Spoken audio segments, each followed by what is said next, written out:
3절에 말씀합니다. 만일 누가 무슨 말을 하거든 주가 쓰시겠다 하라.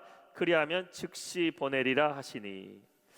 주인이 누구였는지에 따라서 물건의 가치가 바뀌게 되는 것을 보게 돼요. 여기 수건이 하나 있지만 이거를 누가 썼는가에 따라서 손수건이 그냥 싸구려 일반적으로 볼 수 있는 수건이 되는가 하면은 유명한 연예인이 탤런트가 혹은 전설의 가수가 어떤 유명한 콘서트에서 이 수건으로 땀을 닦았다 그러면은 이 수건은 한순간에 1,000원짜리 가치가 아니라 수십만 원짜리 가치, 그 이상의 것의 가치가 바뀌게 됩니다. 주인이 누구였는지에 따라서 물건의 가치가 바뀌게 되는 것을 명성의 가치라고 얘기합니다. worth of frame이라고 얘기를 해요. 똑같은 물건이지만 누가 사용했는가에 따라서 그 명성의 가치가 달라지게 된다라는 것입니다. 악기들도 보게 되면은 아주 유명한 기타리스트가 잡았던 악기다 그러면은요, 시간이 지나게 되면은 그 악기의 값이 계속 올라가는 것을 보게 되고, 뭐 우리가 바이올린이라든지 클래식 악기들도 보면은 과거에 어떤 유명한 연주자가 썼던 수백 년 시간이 지나갈수록 그 악기는 가치가 점점점 올라가는 그것이 명성의 가치라고 얘기를 합니다. 특히 연예인이나 스포츠 선수들 같이 유명한 사람들이 신었던 신발이나 물건들이요, 나중에 볼 때 그 값을 매기지 못할 정도로 말 그대로 부르는 게 값이 될 때가 있죠. 예수님 당시에 얼마나 많은 나귀들이 있었고 얼마나 많은 나귀 새끼들이 있었겠습니까? 그러나 오늘 성경에는 예수님이 타신 그 나귀가 나오게 됩니다. 예수님이 공생애를 사시면서 예루살렘에 몇 번 올라가셨을까요? 주님은 적어도 3번 이상은 올라가셨을 겁니다. 왜냐하면 매년 유월절이 되면 예수님은 예루살렘에 들어가셨기 때문이죠. 근데 이번만큼은 주님이 평소에는 제자들과 조용하게 유월절을 보내려고 올라가셨더라면은 오늘 말씀의 배경에 예수님 오늘은 그냥 올라가시지 않습니다. 예수님은 마치 오늘 올라가는 이 유월절은 마지막으로 예루살렘에 올라가시는 것 같이 만반의 준비를 하시게 되는데, 가장 먼저 준비한 것이 무엇이냐면 2절에 보면은 예수님이 제자들에게 명령하십니다. 이르시되 너희는 맞은편 마을로 가라. 그리하면 곧 매인 나귀와 나귀 새끼가 함께 있는 것을 보리니 풀어 내게로 끌고 오라 라고 말씀합니다. 누구의 나귀인지, 아니 예수님 그 동네에 어린 나귀가 지금 묶여 있는 것을 어떻게 하십니까? 주님은 그것에 대해 설명하지 아니하시고 그저 준비되어 있는 나귀 새끼가 있으니 그것을 풀어가지고 내게 가져오라고 말씀하십니다. 당연히 남의 집에 있는 재산이죠. 동물을 가지고 가면은 주인이 이거 왜 가져가냐고, 누구 맘대로 가져가냐고 따지지 않겠습니까?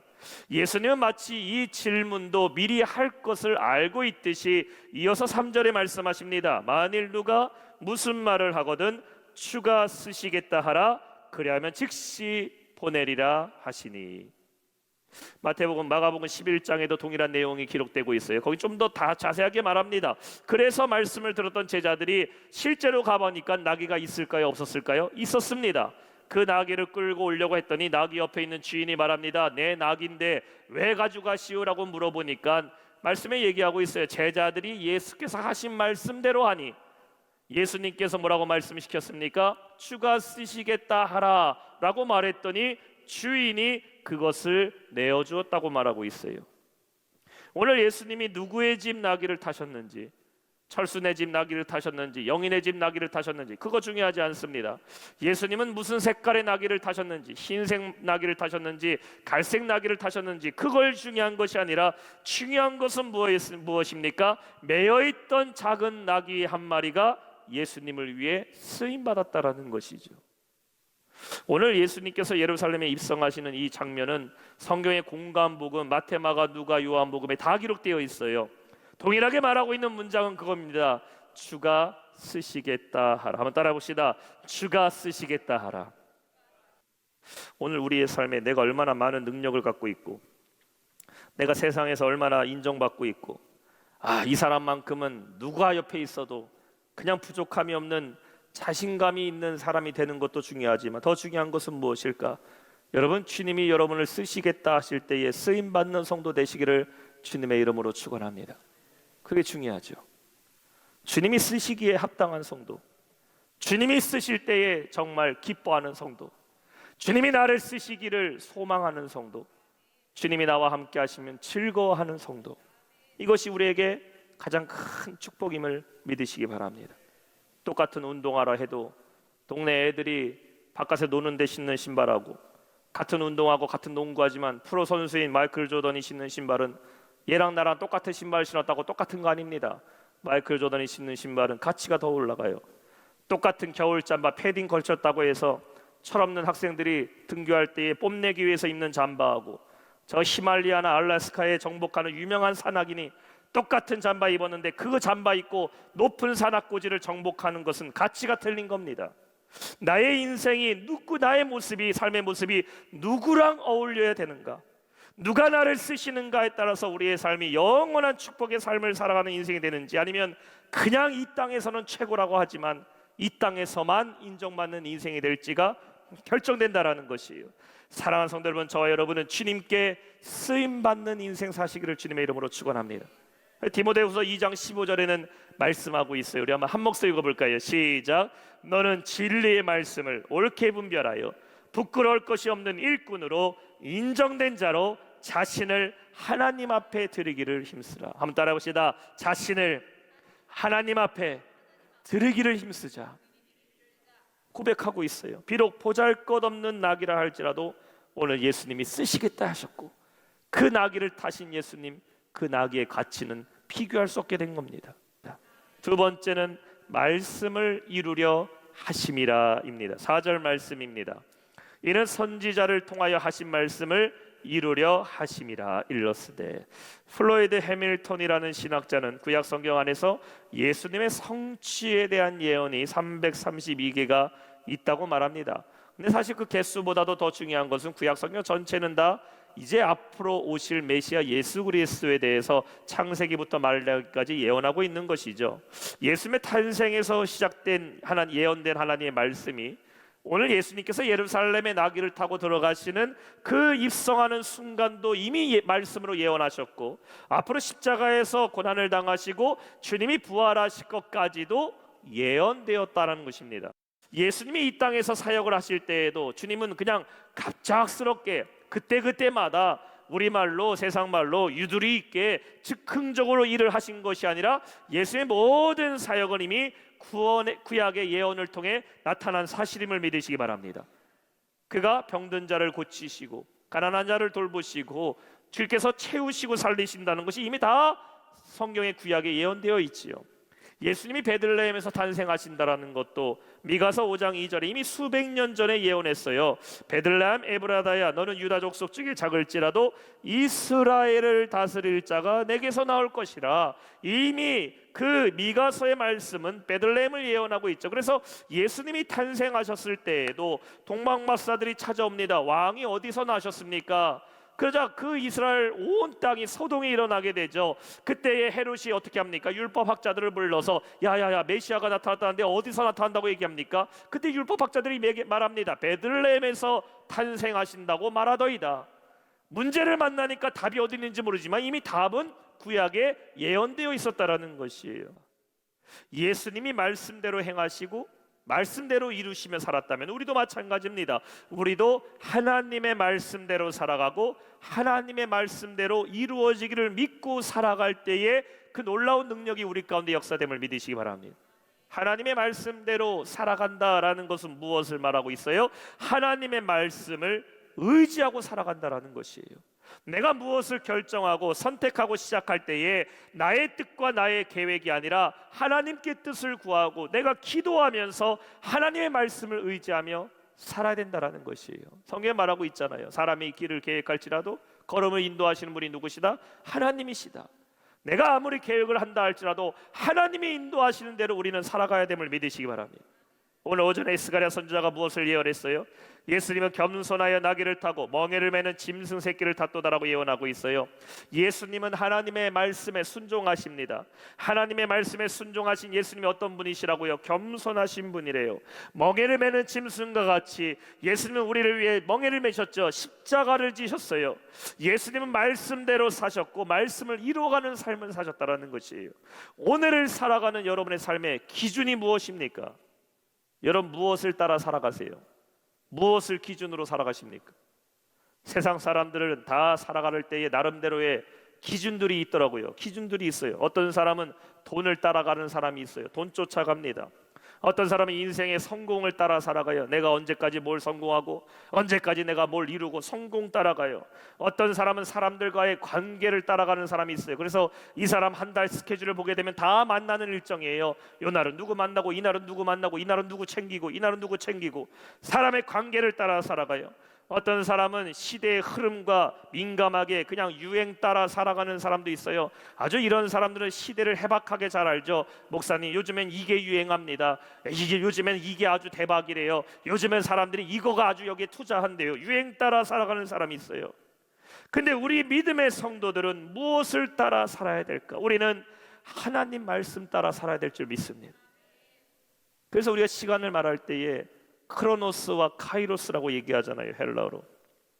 크로노스라는 것은 손목시계예요. 오늘이 가면 내일이 오죠. 내일이 가면 내일 모레가 와요. 4월 1일이 지나면 4월 2일이 되고 4월 2일이 지나면 4월 3일이 됩니다. 크로노스의 시간이에요. 세상에 흘러가는 시간이에요. 카이로스는 무엇입니까? 사건을 따라 흘러가는 시간이에요. 성도는 세상에 흘러가는 시간 속에 살아가고 있지만 흘러가는 시간 쫓아가는 것이 아니라 우리는 하나님이 나에게 이루시는 역사와 사건을 쫓아가야 될 줄 믿습니다. 그러니까 우리에게는 하나님이 역사하시는 사건을 보는 지혜가 열려야 된다는 것이에요. 이스라엘 백성들이 애굽에서부터 가나안까지 가는 길은 정말 빠른 길이 있어요. 직선거리로 하면 40년 걸릴 것도 아닙니다. 몇 년이면 갈 수 있어요. 그러나 이스라엘 백성들을 하나님이 돌아가게 하시죠. 홍해도 건너게 하시고 마라의 쓴물도 겪게 하시고 불뱀도 만나게 하시고 목마름도 경하게 하시고 만나도 먹게 하시고 메추라기도 먹게 하시고 여러 인생의 구비구비를 돌아서 가나안까지 들어가게 하신다라는 것이죠. 크로노스의 시간을 살아가는 사람은 내일이면 이루어지고 내일 모레면 이루어질 걸 보지만 카이로스의 시간을 살아가는 사람은 오늘 나의 삶에 하나님이 허락하시는 사건과 역사를 보며 따라간다라는 것이죠. 여러분, 시간을 보는 것이 아니라 하나님의 역사를 보는 눈이 열리기를 축원합니다. 그러니까 하나님이 나에게 말씀하시고 하나님이 나에게 이루어 가시는 그 사건을 보는 눈이 열려야 된다라는 것이에요. 그래서 시편 119편 105절에는 말씀하고 있죠. 주의 말씀은 내 발의 등이요 내 길의 빛이니이다. 우리 한번 한 목소리 읽어볼까요? 시작. 주의 말씀은. 그래서 보세요. 말씀이 내가 지금 어디로 가는지 내 발을 확인하는 뭐가 된다고? 등이 된다고 말씀하고 있어요. 램프예요, 램프. 깜깜한 길에 갈 때에 지금 내가 어디로 가는지 보이지가 않습니다. 이렇게 걸어가다가 요 앞에 낭떠러지가 있는데 앞이 안 보이면요 낭떠러지가 보이지가 않죠. 근데 내가 걸어갈 때에 하나님 말씀이 뭐가 된다? 램프가 된다라는 것이죠. 발밑을 보여주신다라는 것이에요. 그래서 내가 지금 어디에 서 있는가? 아, 내가 지금 여기 낭떠러지 앞에 서 있는구나. 내가 지금 여 앞에 보면 장애물이 있는구나. 하나님의 말씀이 내가 걸어갈 때에 발끝을 보여주는 램프가 된다라는 겁니다. 또 하나님 말씀이 뭐라고 얘기하고 있어요? 빛이라고 말하고 있어요. 라이트라고 말하고 있어요. 빛은 뭡니까? 가야 될 길을 보여주는 것이죠. 하나님 말씀을 보다 보면은 아, 내가 저기로 가야겠구나. 길이 보인다라는 것이에요. 하나님 말씀은 내 발의 등이시고 하나님 말씀은 내 길의 빛이니이다. 왜 우리가 말씀을 따라 살아가야 돼요? 왜 하나님 말씀을 의지해야 됩니까? 말씀 따라 살아가다 보면은 하나님의 역사하심이 보이기 시작하고 하나님의 역사가 보이기 시작하면 우리에게 놀라운 응답이 있음을 믿으시기 바랍니다. 그러니까 예수님도 보세요. 예수님 탄생에서부터 베들레헴에서부터 시작돼서 예수님이 침례 요한에게 침례를 받으시고 시험을 당하시고 예수님이 병든 자, 눈먼 자, 죽은 자를 살리시고 예수님 오늘 이 예루살렘에 나귀를 타고 입성하시고 예수님 그 십자가에서 물과 피를 다 쏟으시고 예수님이 부활하시고 승천하시는 이 모든 사건들은 이미 구약의 카이로스의 타임대로 하나님은 예언하셨다라는 것이에요. 예수님은 하나님 말씀에 따라 살아가셨고 하나님 말씀대로 이루신 예수님, 어떻게 왕이 나귀를 탈 수 있었을까? 주님은 그 말씀을 이루시기 위해서 왕이신 예수님이 겸손의 왕으로 나귀를 타셨다라는 것이죠. 오늘 성도가 어떻게 예수님과 같이 낮아지고 우리가 어떻게 예수님과 같이 겸손의 삶을 살 수 있을까? 하나님의 말씀에 순종하고 말씀을 따라가려고 하면은 우리는 주님의 모습대로 살 수 있음을 믿으시기 바랍니다. 마귀는 우리를 불순종하게 해요. 하나님 말씀을 보지 못하게 합니다. 마귀는 우리를 교만하게 만들어요. 하나님 말씀의 음성을 듣지 못하게 만들어버려요. 그러나 말씀은 우리를 겸손하게 만들어요. 말씀은 우리 자신을 낮아지게 만들어요. 내 인간적인 욕심과 혈기와 감정이 올라올 때에 하나님 말씀을 듣게 고 읽게 되면 겸손해집니다. 굴복하게 돼요. 내 모든 상황 가운데 낙심과 절망이 찾아올 때 하나님 말씀을 보게 되면은 길이 열리는 것을 보게 돼요. 하나님 말씀이 내 심령을 비추어 보고 말씀을 듣기 위해 기도하면 우리는 겸손해진다라는 것이, 사랑하는 성도 여러분, 말씀을 이루신 예수님과 같이 말씀을 의지하며 살아가는 성도 되시기를 주님의 이름으로 축원합니다. 오늘 여러분의 삶에 주님의 음성이 들려야 돼요.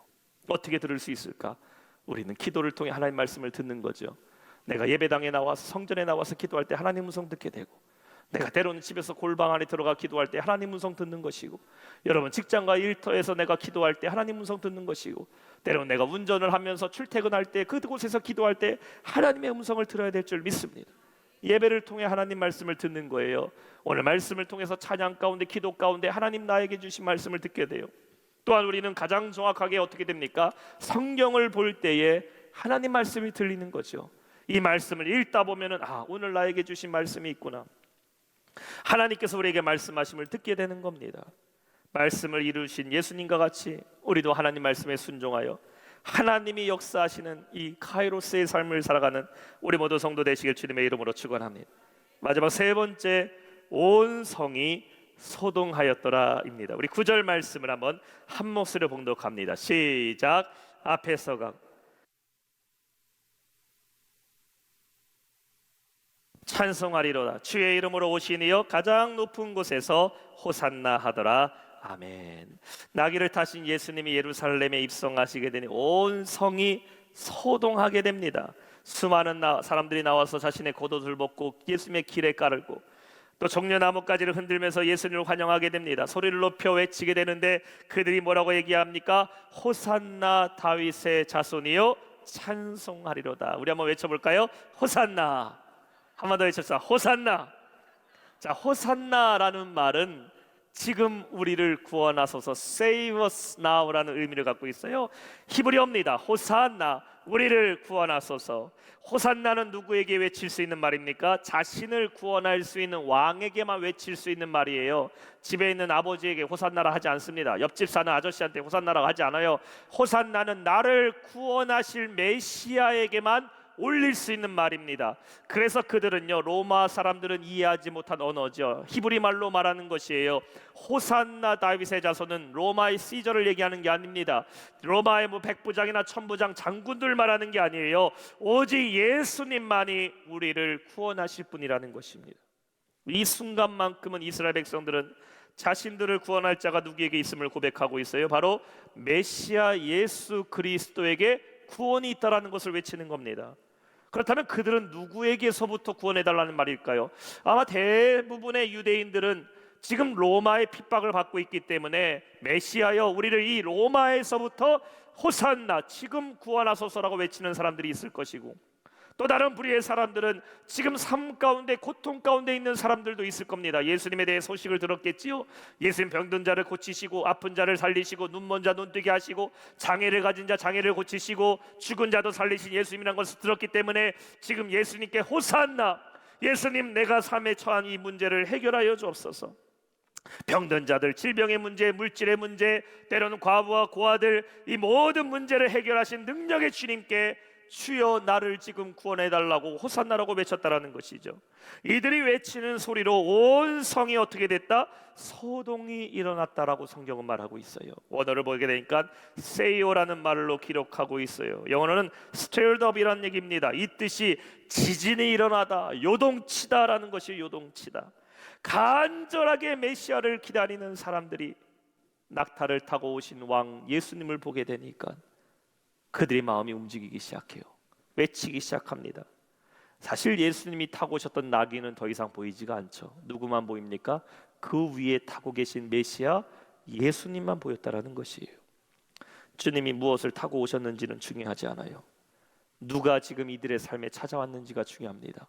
예수님이 그들의 인생에 찾아오셨어요. 사랑하는 성도 여러분, 주님이 우리의 삶에 찾아오시면요, 우리는 소동이 일어나야 될 줄 믿습니다. 어떤 소동이 일어나야 되냐? 다른 것 보이지 않고 주님만 바라보고 주님께 살려달라고, 구원해달라고 우리 안에 소동이 일어나야 돼요. 여러분 안에 이 거룩한 소동, 거룩한 요동침이 다시 회복되기를 축원합니다. 잔잔한 바다 속에서는 그 속에 뭐가 감춰져 있는지가 보이지가 않아요. 근데 바다에 태풍이 한번 불게 되면은 바닥이 깊은 곳에 가라앉았던 것이 다 올라와 버립니다. 요동치면 다 감춰졌던 것이 드러나게 돼 있어요. 우리의 삶에 예수님이 찾아오시게 되면 내 안에 감춰졌던 것들이 드러나기 시작합니다. 요동치기 시작해요. 죄의 문제에 대해서 이전에는 그냥 내가 무디게 살았다면은 주님이 내 안에 들어오시면 죄에 대해서 민감함이 일어나기 시작해요. 거부되는 거부감이 일어나기 시작해요. 죄의 문제를 주 앞에 고백하게 되는 내가 회개가 일어나는 것이고, 내 안에 상처가 숨겨져 있다면 예수님이 내 마음을 만지시면 그 상처가 드러나기 시작해요. 그리고 주님이 그것을 치유하심을 깨닫게 될 줄 믿습니다. 내 삶에 고통의 문제가 있다면 예전에는 그냥 침묵하고 입 다물고서 아무렇지도 않은 지 살았는데 예수님이 내 마음을 두들기시기 시작하면 내 안에 있는 그 절망의 문제가 일어나기 시작해요. 회복이 일어나는 겁니다. 여러분, 이러한 거룩한 소동이 우리 안에 있어야 될 줄 믿습니다. 엠마오로 가는 두 제자가 길을 걸어갈 때에 그들이 예수님이 죽었다는 소식을 듣고 마음에 낙심하게 됩니다. 그런데 누군가 찾아오게 되죠. 누군가 두 제자에게 찾아가서 하나님 말씀을 풀어주기 시작하는데 그 사람의 이야기를 듣다 보니까 그들의 마음이 어떻게 됐다고요? 뜨거워지기 시작했다고 얘기하고 있어요. 뜨거워지기 시작했다. 자신들에게 성경을 가르쳤던 사람을 다시 돌아보니까 사라져버렸어요. 그가 누굽니까? 부활하신 예수님이 그들을 찾아가신 거죠. 예수님 말씀을 풀어주시기 시작할 때 엠마오로 가는 제자들의 마음이 어떻게 됐다? 요동치기 시작했다라는 것이죠. 뜨거워지기 시작했다. 여러분, 이 회복의 역사가 예수를 모신 우리 가운데 임하여야 될 줄 믿습니다. 왕으로 오신 예수님은 예루살렘에 입성하시게 돼요. 오늘 우리의 삶의 이 종료주일에 주님을 맞이하는 그 거룩한 소동이 있어야 될 줄 믿습니다. 그리고 주님은 이제 십자가의 순환을 당하시게 되죠. 이스라엘 백성들의 소동은 이제 소란으로 바뀌어서 예수님을 십자가에 못 박으려는 사람들의 분노로 바뀌게 되지만, 우리 예수님은 십자가에서 죽으신 것이 아니라 3일 만에 부활하시고 승리하신 주님이심을 믿으시기 바랍니다. 예루살렘의 호산나의 고백은 이제 십자가의 승리를 이루신 주여 우리를 구원하소서, 그것을 이루시는 믿음의 고백이 되어버린 것이에요. 오늘 우리의 삶에도 살리시고 구원하시는 호산나 되신 주님을 여러분 마음에 맞이하시길 축원합니다. 거룩한 소동이 일어나야 돼요.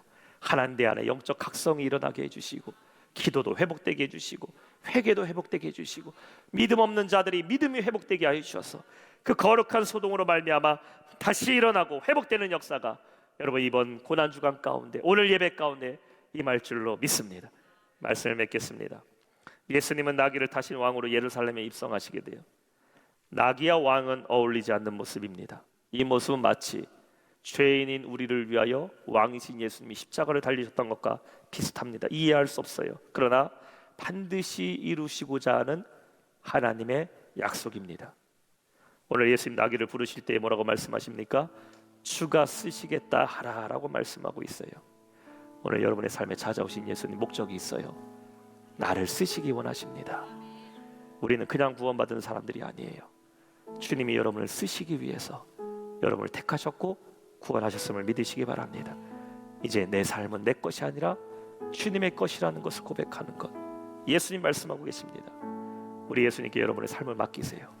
주님께 맡긴 삶을 살아간다면 어린 나귀와 같이 보잘것없는 인생이라 할지라도 주님은 그 놀라운 주의 역사에 동참케 하시고 우리를 반드시 그 영광으로 인도하실 줄 믿습니다.